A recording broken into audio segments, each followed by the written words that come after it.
Oh, they believe that. They will believe that.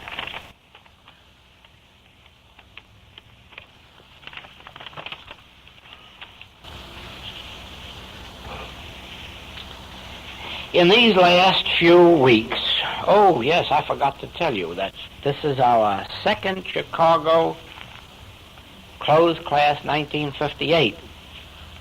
And it is April 1958.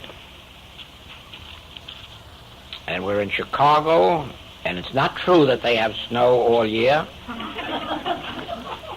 That's for the benefit of our people in South Africa and Australia who might want to visit here and are afraid of the snowstorms.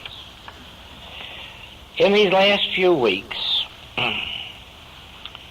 the question has come up more and more and more, what about this body? This body bothers me. What about this body? That really shouldn't have been in the infinite way, because there's been so much in the writings and on the tapes on the subject of body that it should be clear. But I do understand that occasional reminders are helpful. And so I'm going to start out this evening with an unfoldment on the subject of body that came to me the other morning after we had had a most unusual talk in the evening at the Unity Church in Louisville. We had a very large attendance there, and somehow out of it came a most unusual talk, very deep. I was still in the spirit. The next noon I hadn't come out of it. But this came, and I wrote it down. It combines the subject of neither good nor evil as we may apply it to the body. Now you'll remember this, that we are talking from a purely spiritual or mystical standpoint. We know that there are three levels of consciousness, the material, the mental, and the spiritual. We know that there are people who live so completely on the physical level of life that they understand nothing but physical might, physical power, and physical remedies. We understand also that there are people who live on the mental level of life, and even though they have physical bodies, they live mostly the mental life, and the physical life is just a sort of an added thing. And then there are those who reach the spiritual level, and to them both the mind and the body are instruments of the soul. And that is the standpoint from which the Infinite Way message is presented. It is presented that you are soul. You are God's soul. That's your true identity. God, the soul, is the soul of man. And you are that soul. You are that consciousness. Your true identity is not body. When you look in the mirror, you're not seeing yourself, you're seeing your body. And when you are thinking, that thought process or mind process is not you. It is an instrument which you are using for thought purposes. So that behind the mind and the body, there is you. You, the thinker. And mind is the faculty of thought. Body is the instrument of, call it locomotion or getting around or whatever you call this human experience of transportation. Now, with that in mind, you are the soul. The mind is the instrument which you use for awareness, and the body is your instrument of daily life. My body has neither qualities nor quantities of good or of evil, has neither sickness nor health, is neither large nor small, has neither life nor death.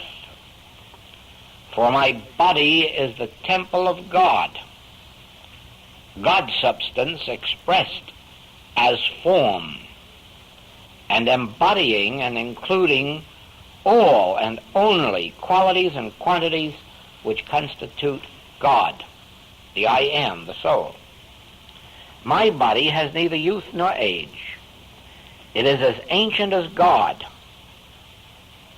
and as young as each new day. My body is not governed by laws of matter or of mind, but it is governed by the grace of God. For thine is the kingdom, and the glory, and the power. God is the light of my body. In my body is neither material darkness nor mental ignorance. God is the light unto his holy temple, which my body is. God unfolds, discloses, reveals himself as body, as temple, a place of holiness and peace, which my body is. God's grace maintains and sustains his body, which my body is. Laws of mind and matter belong only to this world, which I have overcome. My peace, my grace, sustains the spiritual kingdom, which is my abiding place. Now, to think, to be able to remember that you live and move and have your being as consciousness, in consciousness, removes you from the sense of living in a body and being limited by a body. You don't live in your automobile and you're not limited by your automobile. You can jump in and out at will. And when you once understand that you live as consciousness, and that as consciousness you are the soul of your body, the soul of your mind, you are the law, the life unto your mind and unto your body, you will do two things. You'll come out of that belief that existed before metaphysics was discovered and practiced, the belief that body itself has the issues of life. In other words, that body can have health, or that body can be healthy, or that body can be diseased. Now, we have known for decades that that is not true, that the body is actually subject to something higher than itself. And the first teaching along that line was that the body was subject to mind. And that set people up using their minds to control bodies. And at first it worked. It was such a novel idea and so new, and nobody had ever thought of using the mind for purposes of control except the old primitive people who had known these mental things for, countless centuries. But modern man knew nothing about using the mind as a control. And all of a sudden he began to close his eyes and use his mind and control his body with it. And for a little while that worked, and sometimes with new beginners it still works, because of the novelty of the idea and the fact that it's something new and different, something on which to pin a hope. But it doesn't last forever because it leaves out of consideration the fact that behind thought there must be a thinker. And the thinker isn't a person. Thinker is God, the soul of man. Now the difference is this. If I am operating on the level of mind or thought, I could close my eyes and say that your body is well and your body functions normally and your body responds to this truth that I'm knowing. And the chances are that in some cases there would be healings, there would be benefits, and in the olden days there really were remarkable healings. But actually this never was the full truth, that the mind of one person could control the body even of themselves or of another person. It was only one of those on the way to get there places. It was a stopping place, a higher level than believing that the body determined itself. But now, from our standpoint of spiritual healing and spiritual living, where we understand that God is really the soul, the law, the life unto all being, the substance, and that mind is an instrument, and the body is the outer manifestation. Now we have an entirely different process in which we can close the eyes now. And we will assume for a moment that any one of you, or all of you, has asked for help. And now we will close the eyes, and I will think no thoughts. I will take no thought for what you shall eat or what you shall drink or wherewithal you shall be clothed or what your health shall be. I will merely sit there knowing that my mind is an avenue of receptivity. Receptive to what? The still small voice, that which we call God, that which we call the soul of man. And then I, Joel, will sit here in this receptive mood, and I will think no thoughts, and I will make no declarations. I will just be receptive.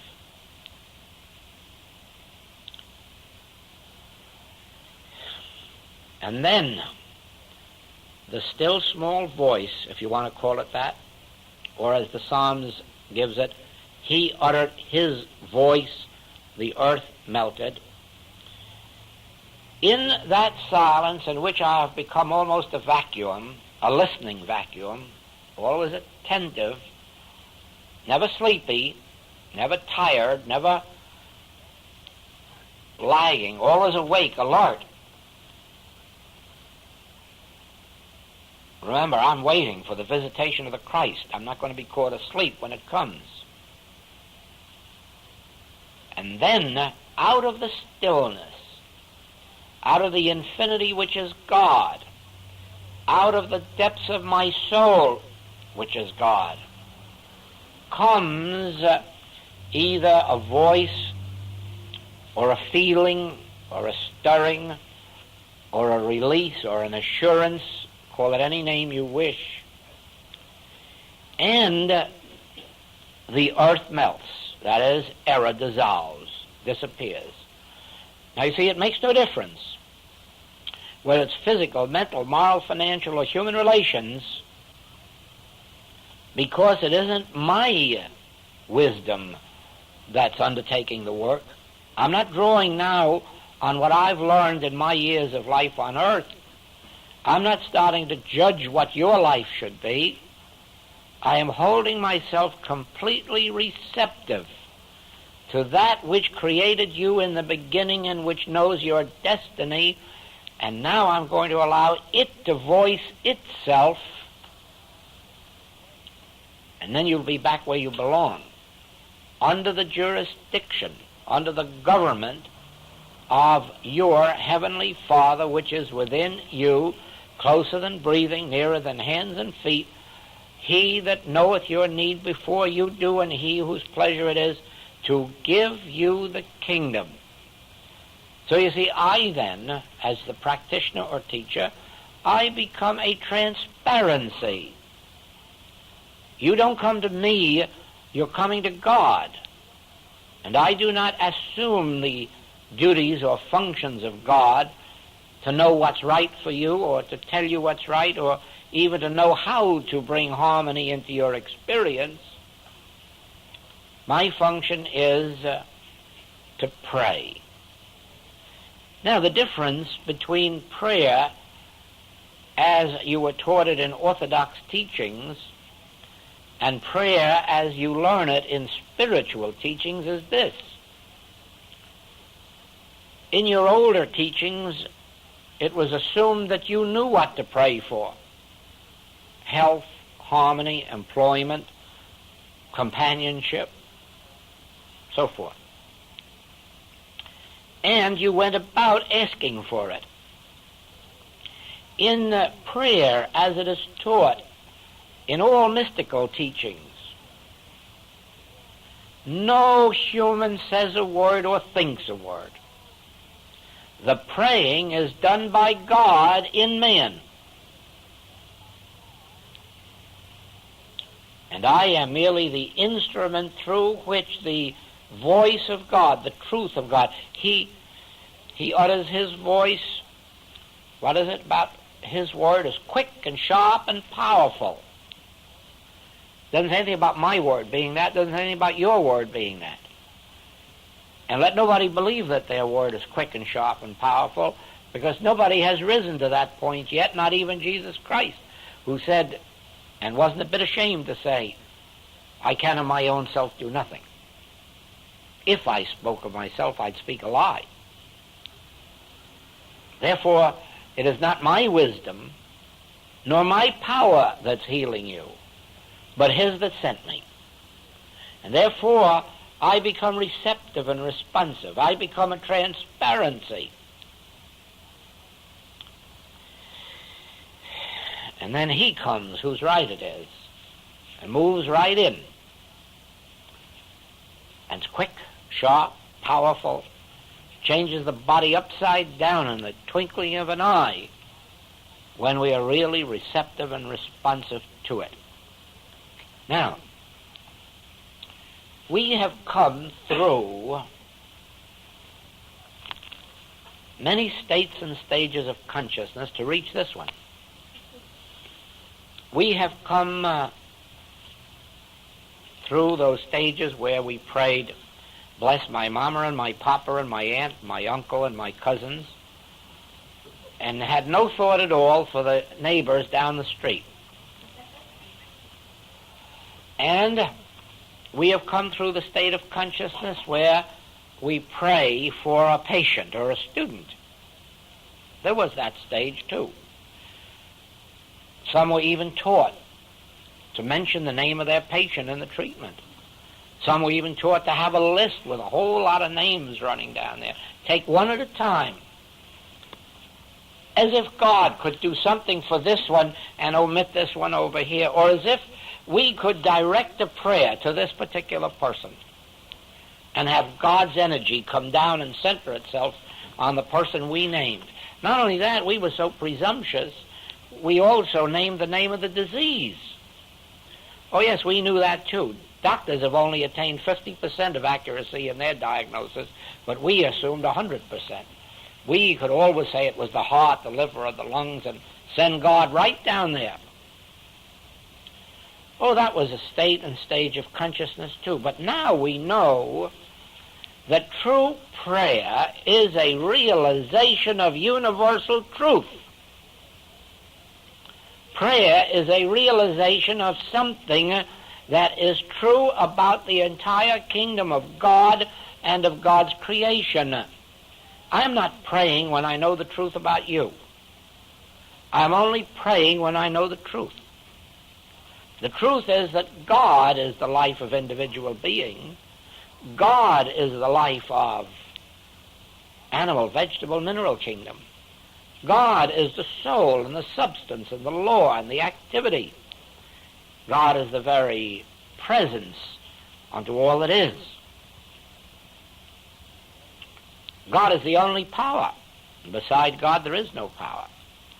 Whether you call it infection or contagion or heredity or old age or approaching age, whether you call it infection, whether you call it epidemic, accident, there's no such thing in the kingdom of God. When we know this truth about God and God's creation, and then sit in this quietness for God to utter his voice, then we hear from the patient that there is improvement, that there is healing, that there's a change, that something or other is taking place, even if it's only a change in concepts or consciousness. The question is then, how does prayer or treatment of this kind reach your particular patient? And the answer is that they have brought themselves to your consciousness and have thereby made themselves a part of your consciousness, and every bit of spiritual truth that takes place in your consciousness becomes the law unto them. Now, unfortunately, it was discovered, and this was back in the days when you were knowing the good truth about your patient and they responded beautifully, it was discovered that you could also know something bad about them and make that come true. And there came a dilemma, because now you couldn't be sure when you went to a practitioner whether they were going to know the good truth or the bad truth. But you see, this eliminates all of that, because we make the acknowledgement that neither the good thinking, the right thinking of an individual, or the wrong thinking has any power. Neither the right thinking nor the wrong thinking of any individual has a power over you or over me. In other words, the human mind is not a power. It's an avenue of awareness. And the thoughts of man are not power. Why? Because only God's thoughts are power. And because we now know not only that power isn't in the effect or form or what was called matter, we also now know that the power isn't in the mind of an individual, or in the good thoughts of an individual, or in the truth that an individual declares, but the power is in the God that flows through the consciousness, or flows as the consciousness, of individual being. Now, do you not see what we are dealing with?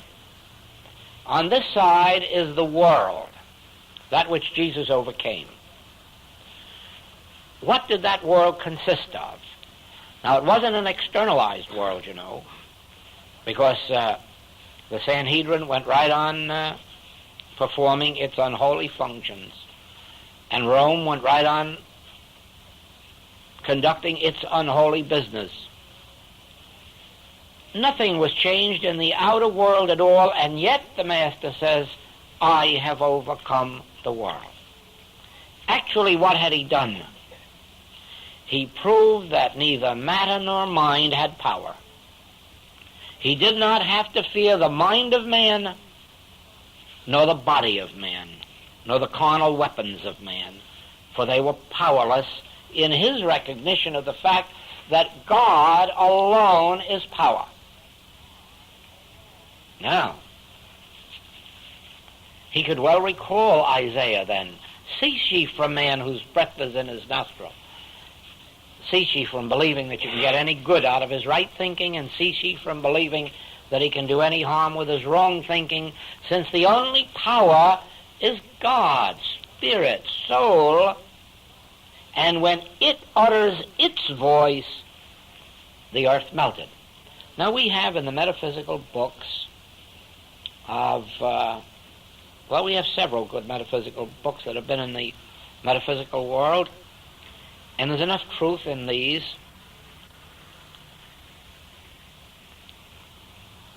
to do a lot of healing work. And there are a lot of people who have memorized every one of those books and can recite them and can't heal a headache. There have been lots of people who have studied those books, taken an examination, got 97% and a diploma, and can't heal a headache. And the reason is, and they're all good thoughts in those books. Emily Cady never wrote any bad thoughts, neither did Mrs. Eddy. They're all good thoughts. Lots of good ones in the infinite way. Oh, I'll give you an assurance on that. Not a bad thought in it. But you could know all of those good thoughts and right thoughts, and you could declare them, and you still might never heal a headache. Not even a simple one. Why? Because there's no power in thought. Who, by taking thought, can add to a statue 1 cubit? Who, by taking thought, can make a white hair black? And if you can't, by taking thought, do the least of these things, what makes you think that by taking thought you can heal cancers and consumption and polio and stop wars and poverty and all the rest of it? And the answer is, you can't. You really can't. If you are of a strong enough mentality, and you can get some patients of a weak enough mentality, you can sit around knowing some truth and making go out feeling that they've been healed. And maybe they are of that particular claim, but next week it'll be a different one. Now, watch this, because on this the whole success of your work depends in the infinite way. When you want to help yourself or another, voice, either orally or silently, all the truth that you can remember, whether from Scripture or from the writings. But voice truth about God and God's activities. Don't voice any truth about man, because there isn't any. Voice the truth about God. Then when you're through, realize that all you've done is prepare yourself for prayer. You haven't yet prayed. You haven't even yet treated. All you have done is lift yourself up by your own bootstraps to where you can now get quiet. All right, Father, I've had my say. I will listen for thy voice. I am listening for the still small voice. And develop. This isn't easy, but it's necessary. Develop this listening attitude. Father, if I know anything at all, it is that my words are nothing and my thoughts are less. If my good thoughts were any power at all, I'd have my mother sitting right beside me on the platform. If my good thoughts counted for anything at all, I know a lot of wonderful people I'd love to have around me, and I'd keep them here. But I couldn't. Thoughts are not power. Thy word is power. Thy word is grace. Thy word will lift up from the dead. Thy word will open the eyes of the blind and open the ears of the deaf. Thy word in the midst of me is mighty. And then sit and let it come.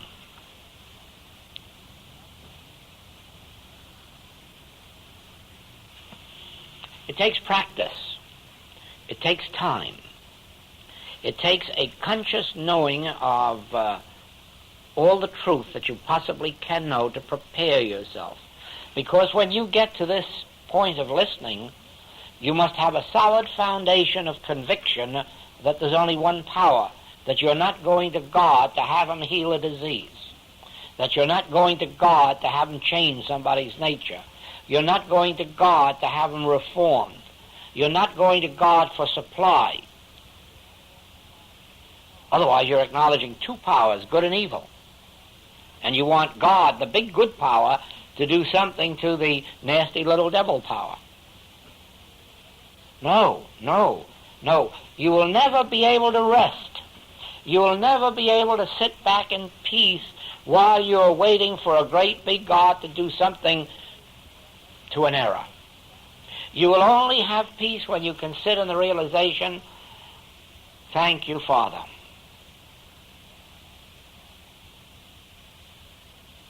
All I expect of your word is that it will burst the bubble, pierce the veil.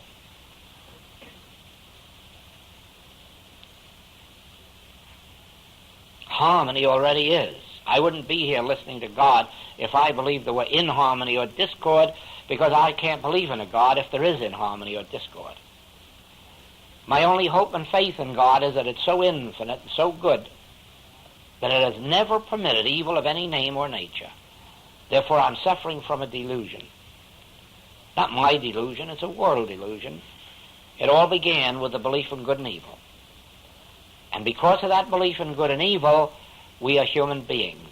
Take from me this belief in good and evil and leave me with the realization that God alone is. And I'll be satisfied.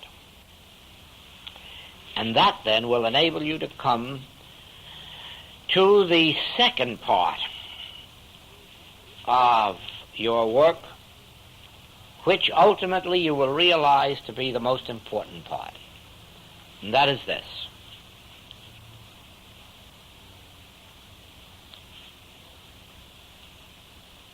We want the realization of God, and we want the demonstration of God. We want the realization of God's presence. We want the realization of God's Word. But not for any purpose. And on that hinges the whole secret of success in spiritual living. Unless we want God, period, we will be using God for a servant or a tool, and we'll be using God to serve some purpose of ours, and thereby we'll make God our servant instead of our being God's servant. The moment I have a desire for God to do something to me, I'm asking God to do my bidding. The minute I expect something of God, I'm using God as my servant, as my instrument, as my tool, and I have got the relationship so completely reversed that I cannot meet with success. I can only want God for the purpose of God realization. What it does to me or to my affairs, it's entirely different. But the minute I try to direct God to bring me companionship, or bring me a home, or bring me an occupation, or bring me a talent, God then becomes the means to an end. That's kind of shocking when you think it over. It's the usual idea of prayer and treatment, that God is going to do something for us, or that we are influencing God in the right direction, or we are bringing about God's doing of something. And this isn't right. This isn't prayer. That's why it isn't effective. The only effective prayer is the attainment of God realization. Not for any purpose. For any purpose that makes God a servant. God isn't a servant. We are the servants of the Most High. We are the instruments as which God can express, as long as we don't have a will of our own, or a power of our own, or a desire of our own. That's why in our wisdoms it is given us often, the only sin is desire.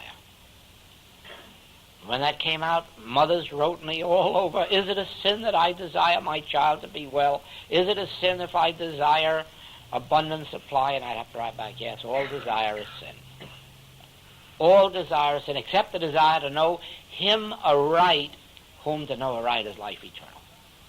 That's the only desire that is not sin. What right has anybody got to want to see their child well? But all right if they'd have just said, could I desire that all men and women on the face of the earth be well? Well, now maybe that'd be a little higher thing. But just my child, and ignore this one's child down on the corner, gives me shivers. You see, God is no respecter of persons. And that can be taken in two ways. God is no respecter of this human being. Because if God were a respecter of human beings, all human beings would be spiritual, perfect, eternal, harmonious, and prosperous. And we wouldn't have any need of truth movements. It is only because God is not a respecter of persons that persons are trying to find out what is the secret that brings harmony into my experience, and the answer comes from Paul: die daily.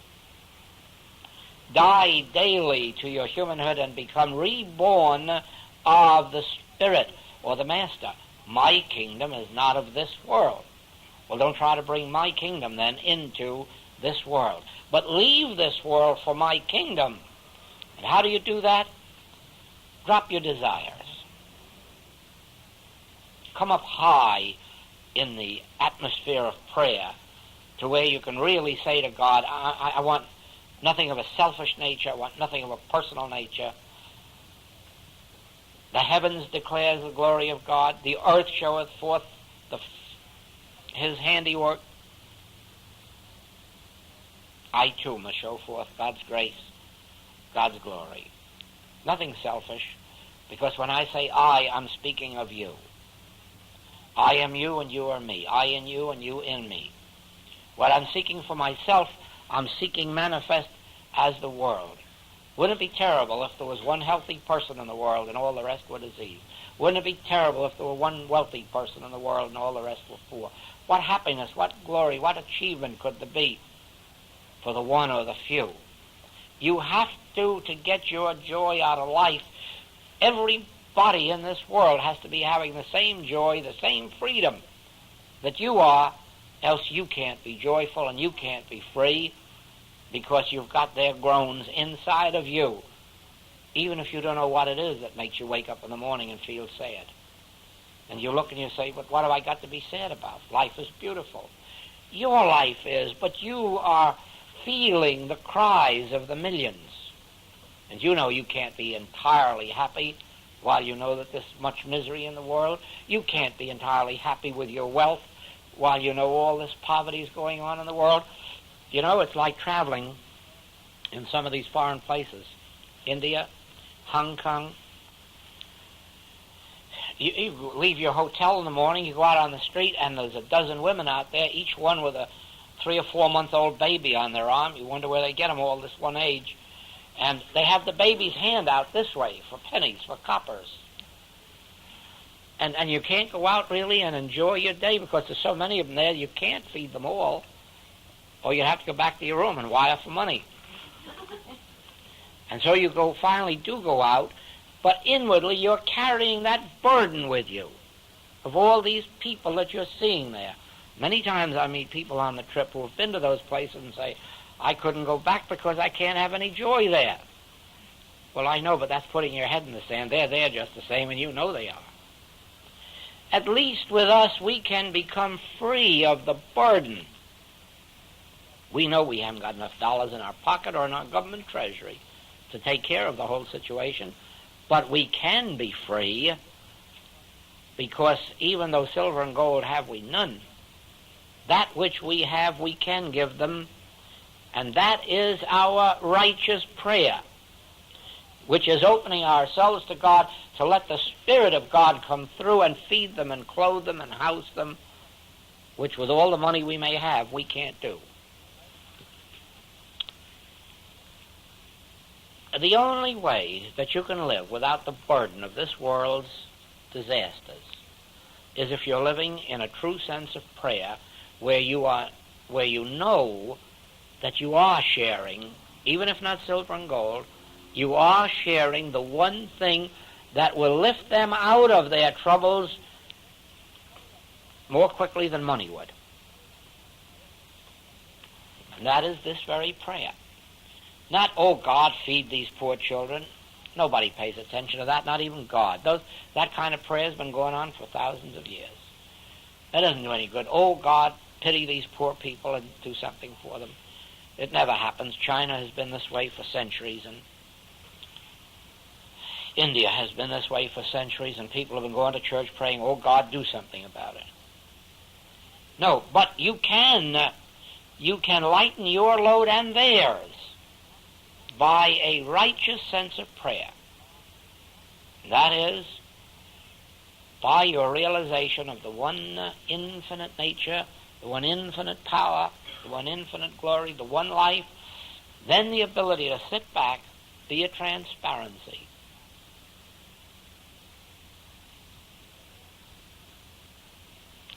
And through your consciousness, or as your consciousness, God comes into the world. Now, that is why a minister, a metaphysical minister, on a platform, or a metaphysical teacher, or a metaphysical lecturer, on a platform, not knowing who's in the audience or what their conditions are, always brings out some degree of healing in the audience. He never knows how much, because sometimes people don't realize that their healing came while they were at that particular event. It happened the next day or the day after, and they didn't connect it with that. Sometimes it happens in such a miraculous manner, though, that they almost know the minute during the lecture or the service or the class when it happened. But the point that I'm making is that every metaphysical minister or lecturer or teacher, merely by being on the platform, is producing healings in his audiences. Now, some of those healings may be a physical disease, but most of them consists of the regeneration of consciousness of the individuals in the group, so that if they stay there 6 months or 9 months or a year, they find their whole consciousness regenerated, and whereas before they were blind, now they see. Whereas before they were poor, now they're employed. Whereas before they were spiritually ignorant, now they are spiritually illumined. And that comes not because the minister, teacher, practitioner knows anything about that individual out there. Oh, no. It is because in his or her meditations, they have made themselves a transparency for God, not by voicing truth and not by asking God to do things, but by coming to the realization that God finds entrance into human consciousness only as the consciousness of an illumined individual. Do you not see that the world at large in its ignorance has no God in it? And that's why all these horrible evils can take place. And then as soon as an individual gets into a community with some measure of enlightenment, his community begins to change. More health comes, more supply, more peace, more spiritual understanding, more of a universal brotherhood. So it is. As this multiplies, that's how peace ultimately must come on earth. Don't think it can come on earth while the human race stays a human race, each one fighting for its own good, each one praying for its own child, each one supporting only its own particular neighborhood or church or religion. Oh, no, there'll never be peace on earth that way. There never will. All these differences will keep them divided. Peace on earth will come when, through the enlightened consciousness, let's go back and say of Moses, a whole race of people is carried through the wilderness into freedom. When later, through the one enlightened consciousness of a Jesus Christ, hundreds upon hundreds of people catch the light. 12 here, 70 here, 200 here, go out into the world and carry that light. Each one of those becomes a light unto some community. And so you have a 300-year period in which spiritual light is spreading. Well, as soon as a period comes along in which you squelch those illumined ones, then you've taken the light out of the world.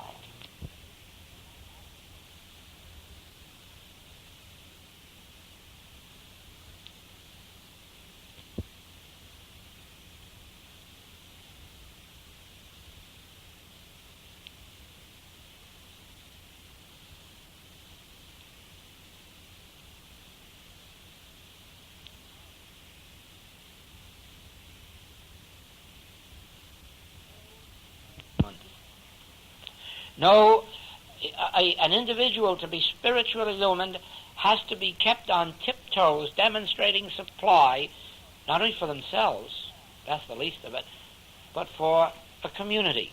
He has to be demonstrating health, not merely for himself, but for all of those who come to him. That keeps him on his spiritual toes, completely always in the realization of this. Otherwise, he just goes back to a mountain. He's physically well, he's financially well off, and so he sits there. No demonstration to make. Pretty soon he's as dull as the rest of them. And that's what happened. They put all of these people who were the Christian missionaries and the Christian ministers, and all, they put them on a payroll as soon as they organized the church. And instead of the ministers supporting the people had to come in and support the ministers. And believe it or not, they've perpetuated that nonsense until now. It's the duty of every good member of a church to support his minister or his church. What the minister's for, I don't know. No, you see, spiritual illumination consists of the realization that there is of this world, a world of darkness, not as a reality, but it does exist as an appearance, as something to be dealt with. But the fact that there is such a thing as a God of infinity, eternality, immortality, and then the ability to be still and let God function. And then as God functions in my mind and in my body and in my purse, it's only one other step to the same God functioning in your mind and your body and your purse. These people call it demonstrations of supply, demonstrations of health, demonstrations of companionship, and it isn't. It isn't. It's demonstration of God. And that's why they lose their demonstrations eventually. They really believe they've demonstrated something or some condition or some person. And the demonstration never consisted of that. The demonstration consists of demonstrating God. Once you have attained the realization of God, there's no other demonstration to make. Because God never sends a fortress or a high tower. God is the fortress and the high tower. God never sends life eternal. God is your life eternal. God never sends supply. I am the meat and the wine and the water and the bread and the resurrection. There's no such thing as a God and. There's no such thing as God giving us anything. God is the giver, but all that God can give is himself. God is the giver, God is the gift. When you have God, you have eternal harmonies. Now, outwardly, it may manifest as your health, it may manifest as a new occupation, it may manifest as a new talent, a new gift of some kind. It may manifest as a long-lost inheritance. It can manifest in anyone, but then watch out and don't get hooked.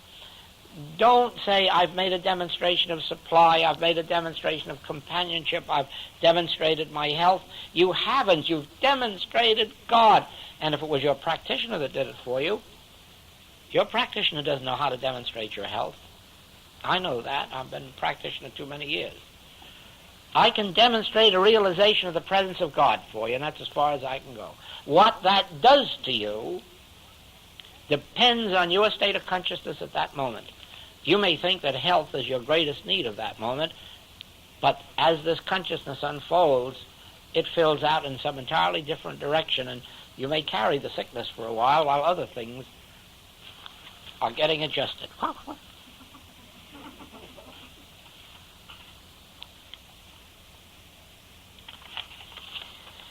Now, do you see,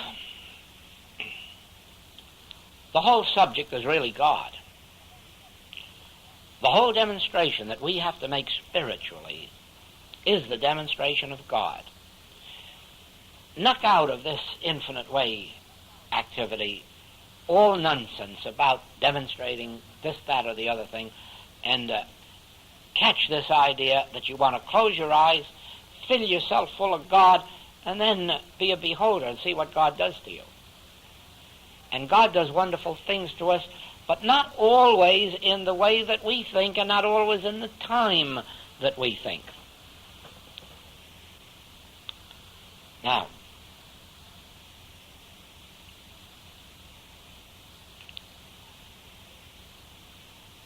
I bring this to your attention for this reason. The infinite way as a whole is a mystical teaching or a mystical way of life. Last week our entire class was on that subject. But a mystical way of life means this. It means living not by law but by grace. That's a mystical way of life. Not because you earn it or deserve it or are worthy of it. Not because you have fulfilled certain conditions of law. No. The woman taken in adultery didn't fulfill any conditions of law. The thief on the cross didn't fulfill any conditions of law. It was an act of grace. Neither do I condemn thee. The past is wiped out. Now, as human beings, we live under the law. And that means we live under the law of drafts, of infection, of contagion. We live under the law of boom or burst. We live under the law of war or peace. And our circumstances vary with all of those things. If there's an epidemic of flu, a certain amount must get that. If there's an epidemic of this, a certain amount must get that. That's living under the law. But spiritual living is living under grace, where you are not touched by conditions of matter or of mind, where neither the individual or collective thoughts of mankind ever touches your mind or your body. You're completely immune to them. As if you were to sit out there and say 2 times 2 is 5, I sitting here knowing they're 4, you can't touch me. I don't care how many numbers there are out here. All of you put together could keep singing 2 times 2 are 5, but you can't move me. Because I'm not under that ignorance. That's a law of ignorance. I'm under the grace of knowledge, of wisdom. So it is. The very moment you make the transition from law to grace, you don't say, I work 6 days a week and earn so much. I am the Son of God and my needs are met. You don't go by what the weather is or climate is for your health. Your health is the gift of God, not a gift given by God. It is God's gift of himself to you which constitutes your health. And you're not subject any longer to the law of infection, of contagion, of heredity, of age, change. None of these things move me. Why? I have come out from among them and become separate. And now I'm not under the law, I'm under grace. The materialist who's living in matter, he couldn't say this. He has got to have matter for matter, material energy for material energy. The next fellow has got to have a right thought in order to move a wrong thing. But the day comes when you're no longer under the law of either matter or mind, when you are under grace. Now, your income may be chopped in half from this direction, but you'll find that it opens up somewhere in this direction. Your health may fall down here today because of some momentary lapse, but over here it's picked right up again and you start over fresh. Why? You're not under the law, not even under the law of convalescence. You're under grace, isness, being. Now, can anyone do this for you? No. They can only lead you to the water and you have to drink. You have to accept this in your consciousness and then begin to act it out. So that if you leave here and you begin to become aware of inharmonies and discords, whether in yourself or in others, you have to snap yourself back by the realization, yes, but I'm not living under the law, I'm under grace. And hold to that and hold to that until you've broken your past consciousness of law and die daily, Paul calls it, and have been reborn into a life under grace. It's an effort. It's an effort. That's where the mind comes in. The mind comes in as an avenue of awareness. Now that I know it is possible to live by grace, and I've learned it through the mind, I've become aware of it through the mind, now I can remind myself through the mind 1,000 times a day if I want, I live not by matter or mind, but by grace. When I thought I lived by money, I had to think in that way. When I discovered that I lived by the grace of God, I had to learn to recite it 100 times a day. Thy grace is my sufficiency. Until I died, till I broke myself off from that old belief that I was attached to money, or money was attached to me, or we had any relationship to each other. And then it was broken. When it was broken, here was I. Right here. Thy grace is my sufficiency in all things. Do I allow myself ever to be tempted by the belief that money is necessary for something? Never. Never, never. The thought never enters my mind that money plays any part in my life's demonstration. Thy grace is my sufficiency, and I'm living by that. Whatever money is necessary appears, and very often you'd find how often it doesn't have to appear. Now,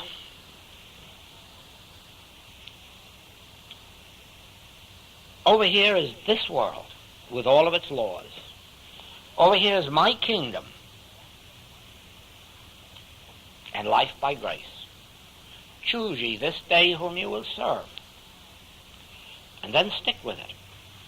Now, the man out on the street can't make this choice because he has not yet been led by the Spirit of God to come here and learn these things and be lifted into the place of awareness. Therefore, you can't go out on the street and proselyte. You can't go out on the street and preach to them. You can't even go out and teach them. You have to wait for them to be led into you. Then, because they're led into you, they have been readied for your message. And so it is. People in our phase of work, in this spiritual work, who go out looking for patients or looking for students or looking for lecture engagements or teaching engagements, they're nonsensical. They're just inviting trouble. They're just walking into a lion's cage. But the spiritually illumined sit quietly and let God direct to them those prepared for him from the beginning. So it is with our message. You see how it operates. When something's going to take place, you get notified of it. But no advertisements go out. No new people are solicited. No, if they come, it's by the example of what happened to you. That's all. And that's the way this work is. So it is with everything. You can pray in secret, and the Father that seeth in secret will reward thee openly. Well, at least you see where we're starting.